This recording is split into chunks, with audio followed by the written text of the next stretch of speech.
This is the story of the Warlock and the Dragon God. Two details for a quick preface to this world. Bahamut is the central deity, and he rules over the domain of life. And the PCs have a helm of teleportation due to an earlier side quest they took, having a loot roll of a 98 on a D100. It's made the game interesting to DM ever since. The PCs were on a mission to hunt down a dangerous, crazed pirate captain in the area. They had reason to believe he had stolen an artifact they were previously trying to retrieve. They were able to discover the location of his hideout and concocted a plan to raid it at nightfall. In doing so, they found much less resistance than they expected. After successfully capturing one of the pirate guards and interrogating him, they discovered they'd actually beaten the pirate captain back to the cove, and that he was already overdue for return and could be back at any moment. Cue the pirate captain's ship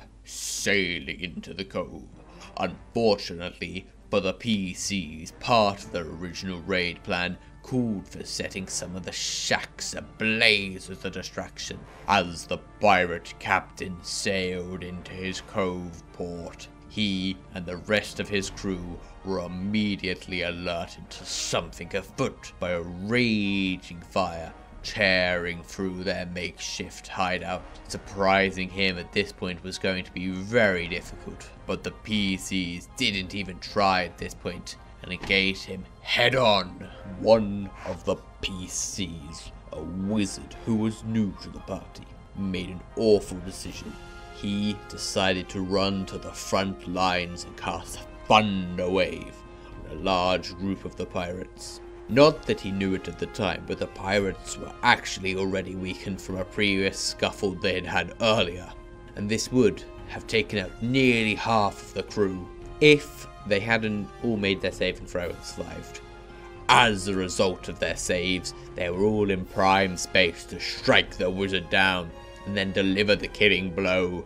It was the first PC death of the campaign, and the entire group was suddenly quiet, unsure what to do next. The next player to act was the Warlock, who happened to be in possession of the helm of teleportation. He runs up to the lifeless wizard and asks if he can hold his body and teleport them both to the Temple of Bahamut they had visited back in the main hub city. The question totally caught me off guard, and I ruled that the body was technically an object, so he could do it just fine. I told the PCs, we'll get back to you after we finish the encounter. The rest of the PCs, now too short for what I balanced this boss encounter on, struggled but managed to attain victory. We put a pause on that group and we transitioned over to the Warlock and Wizard. I described them suddenly appearing in the temple, right in front of the large central statue of Bahamut in the middle of the night,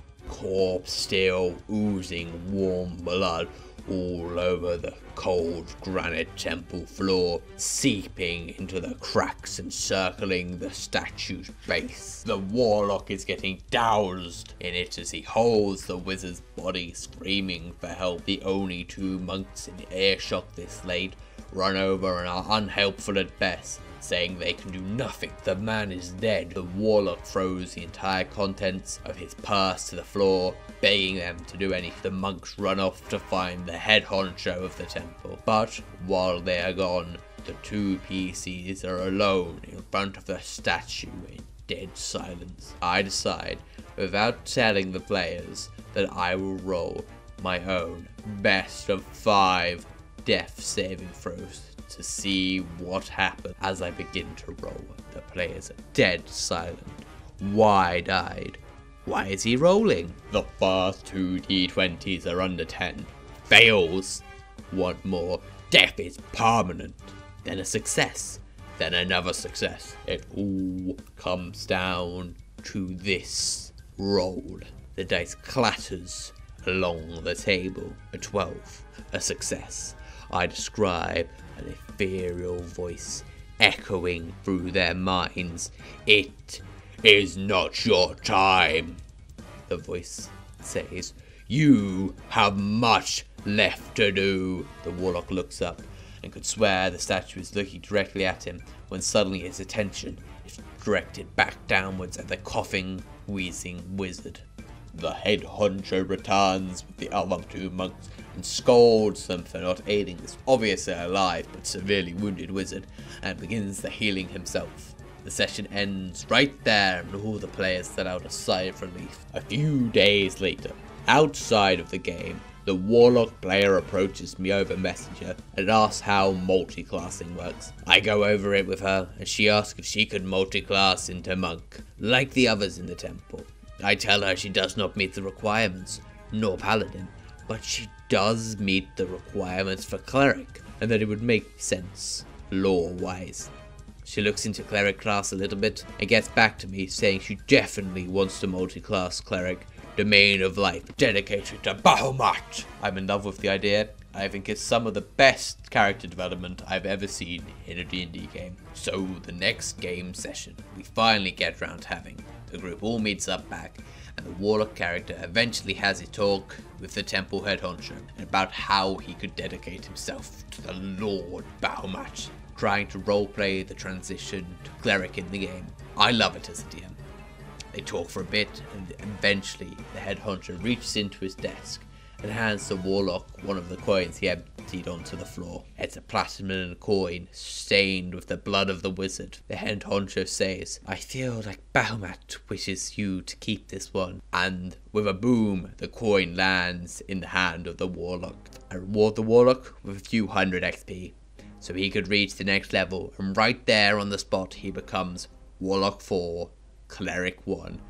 I then explained to him that the coin was their cleric spell casting focus. Thank you for listening. This was a story by user iAmTheTot on Reddit, link in the description down below, and read by The Helpful Muffin. That's me. I'm that guy.